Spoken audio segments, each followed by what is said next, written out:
വലിയൊരു കലാകുടുംബത്തിൽ ജന്മം. ഒരുപക്ഷെ സമ്പൂർണ്ണ കലാകുടുംബം എന്നൊക്കെ പറഞ്ഞിട്ട് ഒരു കുടുംബത്തിന് പേര് കൊടുക്കുകയാണെങ്കിൽ അത് കൊടുക്കാൻ പ്രാപ്തിയുള്ളൊരു കുടുംബമാണ് കൽപ്പനയുടെ. നാടകം, സിനിമ, മറ്റ് രംഗങ്ങളിൽ, എല്ലാ രംഗങ്ങളിലും കലയെ ഇങ്ങനെ നിങ്ങൾ ആവാഹിച്ചുകൊണ്ടിരിക്കുകയാണ് കുറേ കാലമായിട്ട്. എത്രയോ പതിറ്റാണ്ടായിട്ട് ഈ കലയെ ഇങ്ങനെ എന്താ പറയുക പരിണയിച്ചുകൊണ്ടിരിക്കുകയാണ്.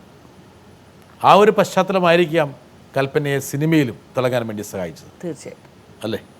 അത് അച്ഛൻ നടനും സംവിധായകനുമായിരുന്നു. അമ്മ ആർട്ടിസ്റ്റ് ഡാൻസറാണ് അമ്മ. പിന്നെ അമ്മ റേഡിയോ സ്റ്റേഷനിൽ അനൗൺസറുമായിരുന്നു.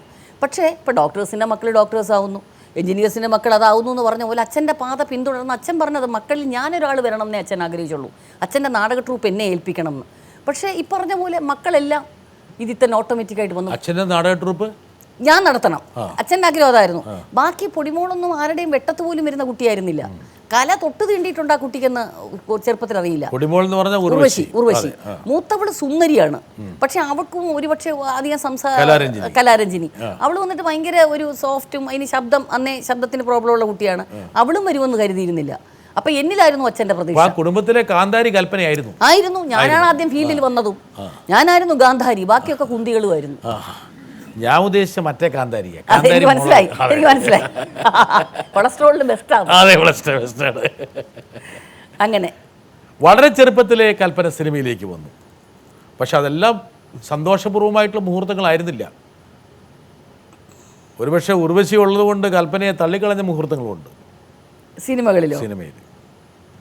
എന്താ പറയുക, ഞങ്ങൾ ഒരുമിച്ച് അഭിനയിക്കുന്ന സിനിമയാണോ അങ്ങ് ഒരുമിച്ച് അഭിനയിച്ചപ്പോൾ പറഞ്ഞു ഇത് സുഹൃത്തായ കുട്ടി എങ്ങനെ കറക്റ്റ് കതിർമണ്ഡപം എന്നുള്ള സിനിമയിൽ എന്ത് കറക്റ്റാ പറഞ്ഞു. അത് എന്താന്ന് വെച്ചാൽ ആ സിനിമയിൽ ഭാരതി ചേച്ചിയുടെ കൊച്ചുപ്രായം ഉർവശി, അപ്പോൾ അതിൽ വന്നിട്ട് കനകദുർഗ ചേച്ചിയുടെ ചെറുപ്രായം എന്നെ ബുക്ക് ചെയ്തു. അപ്പോൾ ഇവർ രണ്ടുപേരും ഉമ്മർ സാറിനെ പോലെ അദ്ദേഹം വിഭാര്യനാണ്, അദ്ദേഹത്തിൻ്റെ മകളാണ്, ഞാനൊരു പാവപ്പെട്ട, ഇവർ രണ്ടും ഫ്രണ്ട്സാണ്. പക്ഷേ ഫ്രണ്ട്സായിട്ട് ക്യാമറയിൽ പോയി നോക്കി ഡയറക്ടർ പിള്ള സാർ പോയി സൈറ്റ് അടിച്ചിങ്ങനെ നോക്കിയപ്പോൾ ഞങ്ങൾ രണ്ടും ഒരുപോലെ ഇരിക്കുന്നു. അപ്പോൾ ഉമ്മർ സാറിനെ സംശയിക്കും പൊതുവെ കാണുന്ന പ്രേക്ഷകർ.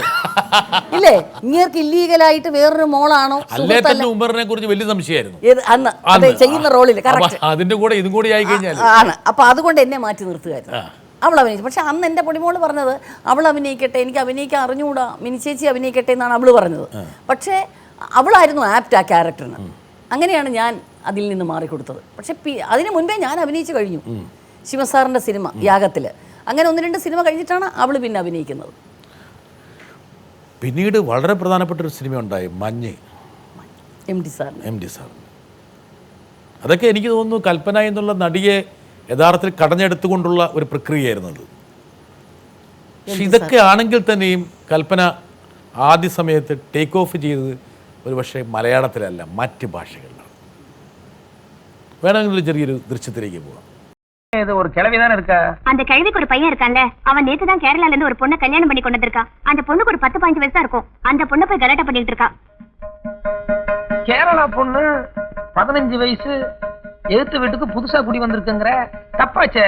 நம்ம இருக்கும்போது இன்னொருத்தங்க வந்து சைட் அடிக்கிறான்னா எல்லாத்துக்கும் தெரியுமே நான் ஒரு மாதிரியான ஆளுன்னு. யார் அவன்? நட. ഈ ഡയലോഗ് ഓർമ്മയുണ്ടപ്പോ? ഇതൊന്നും ഓർമ്മയില്ല. ഇല്ല. പക്ഷെ എന്താ അസലായിട്ട് സ്വന്തം ഭാഷ ശബ്ദം തന്നെയല്ലേ ഇത്? ഇതിന്റെ കന്നഡ അഭിനയിച്ചതിന്റെ ഡയലോഗ് 1-2 ഓർമ്മയുണ്ട്. ആണോ? എന്തായിരുന്നു ഡയലോഗ്?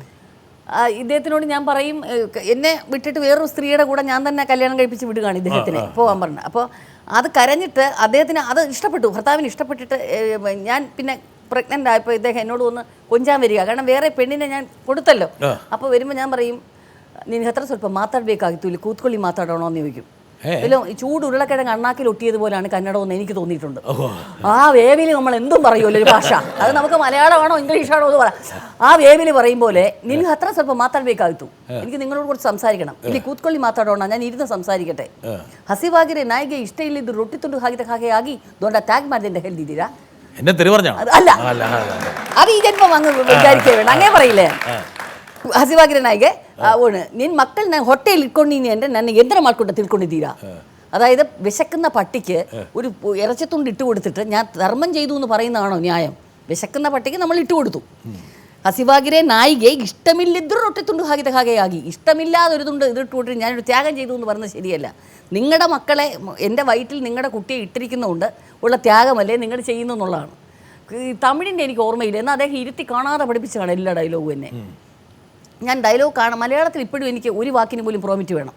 ചേട്ടൻ എപ്പോൾ വന്നു എന്ന് ചോദിക്കുന്ന അസോസിയേറ്റ് പറയണം, ചേട്ടൻ എപ്പോൾ വന്നു, 2 ചേട്ടൻ വന്നു കേൾക്കാം. ഒന്നും പഠിക്കില്ല, കാണാതെ മലയാളത്തിൽ എനിക്ക് പ്രോമിറ്റ്. അല്ല, പഠിത്തത്തിൽ അല്ലെങ്കിൽ പിന്നെ വളരെ മോശമാണല്ലോ. ഏത് പഠിത്തത്തിൽ പണ്ടേ മോശം, കണക്കും മോശം, മലയാളവും മോശം, എല്ലാം കണക്കാ. പഠിത്തത്തിൽ ഞാൻ വലിയൊരു എല്ലാം കണക്കാ, എല്ലാം കണക്കാ, എല്ലാം കണക്കാ, എല്ലാ കാര്യത്തിലും ഞാൻ കണക്കാ. പക്ഷേ ഇത് മലയാളത്തിൽ വേണം. പക്ഷെ മറ്റു ഭാഷയിൽ പോകുമ്പോൾ ബിട്ടാസി എന്താ അറിയോ, അതാണ് നമ്മുടെ പ്രസ്റ്റീജ് എന്ന് പറയണേ. കാരണം എൻ്റെ അടുത്ത് ആർട്ടിസ്റ്റ് ഒരിക്കൽ പറഞ്ഞു, നീങ്ക ഒരു ഡയലോഗിന് പോലും മമ്മൂട്ടി സാർക്ക് വരെ പ്രോമിറ്റ് വേണം, എന്നിട്ട് നാഷണൽ അവാർഡ് വരുമ്പോൾ എങ്ങനെ നിങ്ങൾ അടിച്ചുകൊണ്ട് പോകുന്നു എന്ന് ചോദിച്ചു. പറയുന്നതിലല്ല, ഇവിടെ വല്ലതുമൊക്കെ വരണം, അത് മലയാളിക്ക് വരും. അതിനുശേഷം ഇന്ന് വരെ അവരെന്നോട് നിന്നിട്ടില്ല, ഇന്ന് വരെ അവരെന്നോട് പിന്നെ ഡിഫറൻസ് ഇല്ല. ഈ വാചകം പറഞ്ഞ വളരെ മര്യാദക്കാണ്. ഞാൻ മലയാളിക്ക് ഇത് വരും. യഥാർത്ഥത്തിൽ എങ്ങനെയാ അവരോട് പറഞ്ഞത്? ഇങ്ങനെ തന്നെ പറഞ്ഞു. കുറച്ച് ഗോഷ്ഠി കൂടി കാണിച്ചിട്ടുണ്ട്. ഇല്ല, ഗോഷ്ഠി കാണിച്ചിട്ടില്ല. കാരണം എന്താ പറയുക, നമ്മുടെ ഒരു കോമഡി ആവരുതല്ലോ ബിട്ടാസി, നമ്മുടെ ഒരു ക്ലാസ് ലെവലിൽ അവർ ചിന്തിക്കണം. അപ്പൊ എനിക്ക് ദേഷ്യം വന്നു കഴിഞ്ഞാൽ ബിട്ടാസി എനിക്ക് വന്നാൽ എനിക്ക് എക്സ്ട്രീമാണ്. കാരണം വെച്ചാൽ വേറെ കയ്യാങ്കളിയൊന്നും ഇല്ലെങ്കിലും എനിക്ക് പറയേണ്ട കാര്യങ്ങൾ പറയേണ്ട രീതിയിൽ തന്നെ പറയേണ്ടവരോട് പറഞ്ഞിട്ടുണ്ട് ഞാൻ. പൊട്ടിത്തെറിയല്ല, അത് കൊള്ളേനടുത്ത് കൊള്ളണം. ഞാൻ എപ്പോഴും പറഞ്ഞൊരു കാര്യം, എന്നെ കേണ്ടിയാൽ ഞാൻ വന്നു കുറുക്കി കൊള്ളുന്ന പോയി. കാരണം എനിക്ക് വരുന്നൊരു ഫീല് മറ്റൊരാൾക്ക് വന്നാലേ അത് അറിയാൻ പറ്റും. ഇപ്പം ഞാൻ ഈ കൊച്ചിനെ ഒരു അടി അടിച്ചാൽ ആ അടി അവൻ എന്നെ തിരിച്ചടിച്ചാലേ എനിക്കത് മനസ്സിലാവൂ, അപ്പം ഇത്രയും വേദനിച്ചു ആ കുട്ടിക്കെന്നുള്ളത്. ഞാൻ അങ്ങനത്തെ ഒരാളാണ്. ഇപ്പം 1000 പേരെ ഞാൻ പരിചയപ്പെട്ടെങ്കിൽ ഒരു 3 പേരെ ഞാനുമായിട്ട് തെറ്റിയിട്ടുള്ളൂ. 3 പേര് 1000-3. പക്ഷെ പിന്നെ ഈ 2 പേര് ചിലവർ വന്ന് കൂടിയിട്ടുമുണ്ട്. പറഞ്ഞത് ന്യായമാണ്. ഇവരും പറഞ്ഞു, എങ്ങനെ ഇങ്ങനെ പറയാൻ? കൽപ്പന ഉരുളക്കുപ്പേരി സ്കൂളിലാണ് പഠിച്ചത്. തെറിക്കുത്തരം മുറിപ്പത്തൽ, തെറിക്കുത്തരം മുറിപ്പത്തൽ എന്നുള്ളതാണ് എനിക്ക്. എന്നാൽ അടിച്ചു നിൽക്കാനുള്ള കായിക ബലമൊന്നും എനിക്കുള്ള ആളല്ല. പക്ഷെ നാക്കുണ്ടെങ്കിൽ എന്നെ ചേണ്ടിയാ ഞാൻ മാന്തും. അവരെ ഭിത്തിയെ തേക്കും, എന്തോ അഭിത്യത്തേക്കും. അത് കുഞ്ഞിലേ ഉണ്ട്. എൻ്റെ സഹോദരങ്ങൾ വരെ എന്നോട് പറയും, പൊടിമോളൊക്കെ വഴക്കോട് പറയും, നീ 2 അടി അടിച്ചോ, നീ ഇങ്ങനെ വർത്താനം പറയാതെ എന്ന് പറയും എനിക്ക്. കാരണം എനിക്ക് അത്ര വിഷമമാണ്. കാരണം നമ്മൾ പറഞ്ഞൊരു കാര്യം മനസ്സിലാക്കിയില്ല, കുറേ നമ്മൾ പറഞ്ഞു കഴിഞ്ഞില്ലെങ്കിൽ തിരിച്ചവർക്ക് ഫീൽ ചെയ്യണം. അതെനിക്ക് ഇപ്പോഴും ഉണ്ട് ബിട്ടാജി. എന്നെ ഒരാൾ വേദനിച്ചു ഇല്ല, അങ്ങനെ മുറിക്കാൻ പറ്റിയ ഒരു ധൈര്യം അങ്ങനെയാണെങ്കിൽ ഇവിടെ എത്രയോ പേരുടെ നാവെന്നേ പോണ്ടതാണ്. അയ്യോ എന്റെ ദൈവം, ഇവിടെ ആർക്കും നാക്കേ പാടില്ല കേരളത്തിൽ ആർക്കും. അപ്പോൾ അതുകൊണ്ട് അങ്ങനെയാണ് ബിട്ടാജി, ഞാൻ അങ്ങനെയുള്ള ഒരാളാണ്. സ്നേഹമാണോ, നിങ്ങൾ എന്നെ ഒരു അല്പം റെസ്പെക്റ്റും സ്നേഹവും തന്നാൽ മതി, ഇരട്ടി തരാൻ ഞാൻ തയ്യാറാണ്. എന്നോട് ഏറ്റുമുട്ടിയാൽ പ്രേക്ഷകർ ശ്രദ്ധിക്കുക, അല്പം ഇരട്ടി സ്നേഹം കൊടുക്കുക, കൊടുത്താൽ ഒരു ബക്കറ്റ് നിറച്ച് തിരിച്ചു കൊടുക്കും, തരും. അതെ, എന്നാ പറഞ്ഞിരിക്കുന്നത് ആർക്കറിയാം? അല്ല, അത് ബിട്ടാജി അറിയണ്ട, എന്നെ അറിയാവുന്നവർക്ക് എന്നെ അറിയാം. ഓക്കെ.